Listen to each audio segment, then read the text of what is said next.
नमस्कार दोस्तों, गौर study YouTube channel पर आप सभी का हार्दिक स्वागत है। तो आज के इस वीडियो में हम 10 नवंबर 2023 का करंट अफेयर डिस्कस करेंगे। यह आपकी सभी प्रतियोगी परीक्षाओं के लिए बहुत ही महत्वपूर्ण है और इसका पीडीएफ आप टेलीग्राम ग्रुप से डाउनलोड कर सकते हैं। टेलीग्राम ग्रुप का लिंक नीचे डिस्क्रिप्शन में दिया गया है। चलिए, अब हमने जो 9 नवंबर को करंट अफेयर पढ़ा था उसका रिविजन कर लेते हैं। तो प्रश्न था, किस राज्य का प्रसिद्ध सबरीमाला मंदिर अब उज्जैन के श्री महाकाल लोक की तर्ज पर विकसित किया जाएगा? तो केरल में स्थित है सबरीमाला मंदिर। हाल ही में महिला एशियाई चैंपियंस ट्रॉफी हॉकी 2023 का खिताब किस देश ने जीता है? तो ये हमारे भारत ने जीत लिया है। विश्व पर्यटन बाजार का आयोजन कहाँ किया गया है, जिसमें भारत के पर्यटन मंत्रालय द्वारा भारत मंडप का आयोजन किया गया?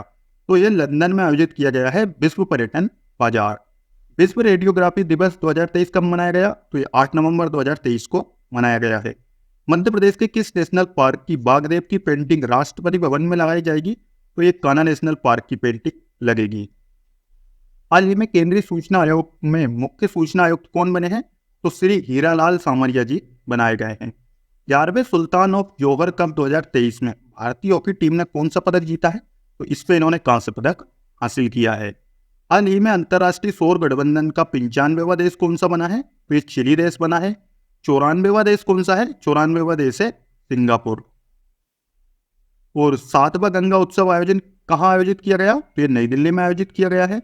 और Bharat palace on wheels train को दुनिया की कौन सी सर्वश्रेष्ठ लग्जरी टूरिस्ट ट्रेन का खिताब मिला है? यह दूसरी सबसे लग्जरी ट्रेन है पेलेस ऑन व्हील्स। चलिए, हमारा आज का क्वेश्चन ऑफ द डे है आप सभी के लिए कि लाल बहादुर शास्त्री अंतर्राष्ट्रीय हवाई अड्डा कहाँ स्थित है? हमारे ऑप्शन है जयपुर में, बेंगलुरु में, वाराणसी में या इंदौर में। इसका उत्तर आप सभी कमेंट में जरूर कर दीजिए। इसका सही उत्तर आपको वीडियो के अंत में मिल जाएगा।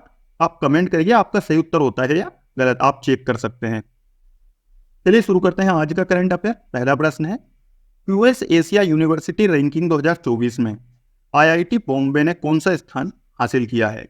तो इसमें आईआईटी बॉम्बे ने 40वां स्थान हासिल किया। हाल ही में यूएस एशियन यूनिवर्सिटी रैंकिंग 2023 जारी की गई और इसमें आईआईटी बॉम्बे ने एशिया में 40वां स्थान हासिल किया है। इस रैंकिंग में 2024 में भारत के 148 विश्वविद्यालयों को शामिल किया गया, जो कि एशिया में सबसे अधिक है। इसके बाद में चीन के संस्थान हैं, फिर हैं जापान के संस्थान। चीन के 133 संस्थान हैं और जापान के 96 संस्थान इस लिस्ट में शामिल हैं। और टॉप 100 में एशियाई विश्वविद्यालयों में 7 भारतीय विश्वविद्यालय भी शामिल हैं। वैसे तो इस ओवरऑल रैंकिंग में 148 विश्वविद्यालय शामिल हैं, लेकिन टॉप 100 में 7 विश्वविद्यालय हैं भारत के। और क्यूएस वर्ल्ड रैंकिंग 2024 में आईआईटी बॉम्बे 149वें स्थान पर है। यानी कि इस रैंकिंग में जो जारी की गई है क्यूएस एशिया रिपोर्ट, इसमें एशिया में तो जो आईआईटी बॉम्बे है 40वें स्थान पर है, लेकिन वर्ल्ड में 149वें स्थान पर है। अगला प्रश्न है, राष्ट्रीय कानूनी सेवा दिवस कब मनाया गया है? तो यह 1 नवंबर 2023 को मनाया गया। राष्ट्रीय कानूनी सेवा दिवस 9 नवंबर 2023 को मनाया गया है। और राष्ट्रीय कानूनी सेवा दिवस का जो 2023 का विषय है, ये access to justice for all empowering the marginalised through legal awareness रखी गई है। ये इस वर्ष की इसकी थीम है।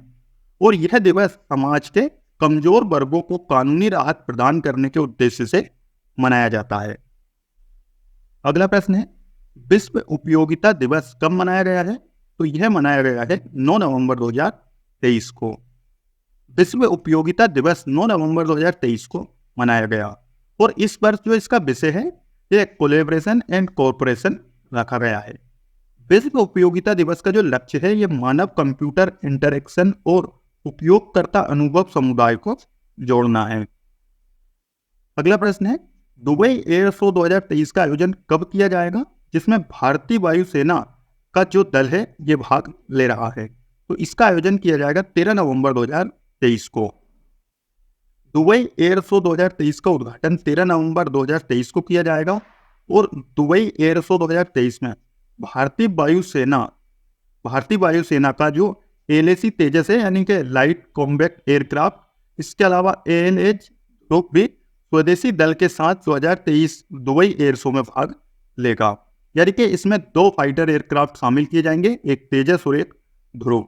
इसके अलावा LAC तेजस स्थैतिक और हवाई दोनों प्रदर्शनों में भाग लेगा। अभी हाल ही में ही भारतीय वायुसेना द्वारा मध्य प्रदेश के भोपाल शहर में मेगा एयर शो का आयोजन भी किया गया था। ये एयर शो का जो आयोजन है ये 30 सितंबर को किया गया है। 30 सितंबर को यह आयोजन हुआ है। अगला प्रश्न है 9 नवंबर 2023 को किस राज्य का स्थापना दिवस मनाया गया है? तो हाल ही नवंबर को उत्तराखंड का जो स्थापना दिवस है ये मनाया गया। 9 नवंबर 2023 को उत्तराखंड का 24वां स्थापना दिवस मनाया गया है। और 9 नवंबर 2000 को उत्तराखंड जो है ये उत्तर प्रदेश राज्य से अलग होकर बनाया गया था। उत्तराखंड के पहले मुख्यमंत्री कौन बने थे? तो ये नित्यानंद स्वामी बने थे। और अभी हाल ही में 1 नवंबर को मध्य प्रदेश का स्थापना दिवस मनाया गया है और 1 नवंबर 2000 को मध्य प्रदेश से छत्तीसगढ़ अलग हुआ था। अगला प्रश्न है मैकिन्से हेल्थ इंस्टीट्यूट के सर्वेक्षण के अनुसार कर्मचारियों के लिए दूसरा सबसे अच्छा देश कौन सा है? तो दूसरा सबसे अच्छा देश है भारत।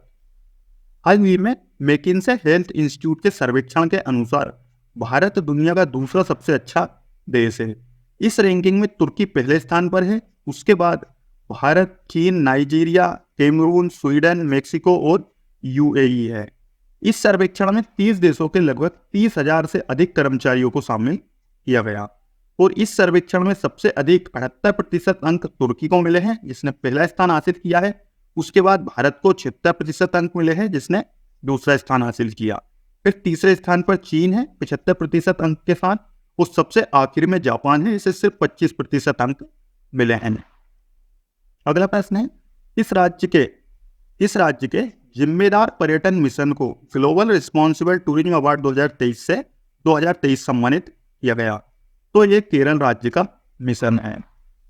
केरल राज्य के जिम्मेदार पर्यटन मिशन को ग्लोबल रिस्पॉन्सिबल टूरिज्म अवार्ड 2023 से सम्मानित किया गया है और केरल को जो अवार्ड है दूसरी बार दिया गया है। हाल ही में भारत के किस बंदरगाह ने अक्टूबर 2023 में 1.61 करोड़ टन माल ढुलाई कर एक रिकॉर्ड बनाया है? तो ये बनाया गया है मुंद्रा बंदरगाह द्वारा। मुंद्रा बंदरगाह ने अक्टूबर 2023 में 1.61 करोड़ टन माल ढुलाई यानी कि कार्गो हैंडलिंग करके एक रिकॉर्ड बनाया है। तो भारत में किसी भी बंदरगाह द्वारा अब तक यह माल ढुलाई का सबसे ऊंचा आंकड़ा है। यह बंदरगाह कहाँ स्थित है? तो ये गुजरात के कच्छ जिले में स्थित है। और रत्नागिरी बंदरगाह ये महाराष्ट्र जिले में स्थित है। पोरबंदर बंदरगाह ये गुजरात राज्य में स्थित है और मछलीपट्टनम बंदरगाह ये आंध्र प्रदेश राज्य में स्थित है। हमारा अगला प्रश्न है देश के बाहर IIT का पहला कैंपस कहाँ शुरू किया गया है? तो यह तंजानिया में शुरू किया गया है। 6 नवंबर 2023 को देश के बाहर ईट कहाँ से आ गया? हर जगह। IIT का पहला कैंपस तंजानिया के जंजीबार में प्रारंभ किया गया है। तंजानिया में जो ये कैंपस शुरू किया गया है ये IIT मद्रास के सहयोग से स्थापित किया गया और वर्तमान में भारत में 23 IIT संस्थान है। IIT खड़गपुर जो है ये भारत का सबसे पुराना IIT संस्थान है और ये पश्चिम बंगाल में स्थित है। 37वें नेशनल गेम्स में ऐश्वर्य प्रताप सिंह तोमर ने कौन सा पदक जीता है? तो इसमें इन्होंने स्वर्ण पदक हासिल किया है। और मध्य प्रदेश के खरगोन जिले के रहने वाले ऐश्वर्य प्रताप सिंह तोमर ने गोवा में जो 37वें नेशनल गेम्स का आयोजन किया जा रहा इसमें 50 मीटर की 3 पोजीशन इवेंट में स्वर्ण पदक जीता है। और हाल ही में जो चीन में एशियन गेम्स का आयोजन किया गया है इसमें भी इन्होंने कांस्य पदक हासिल किया था।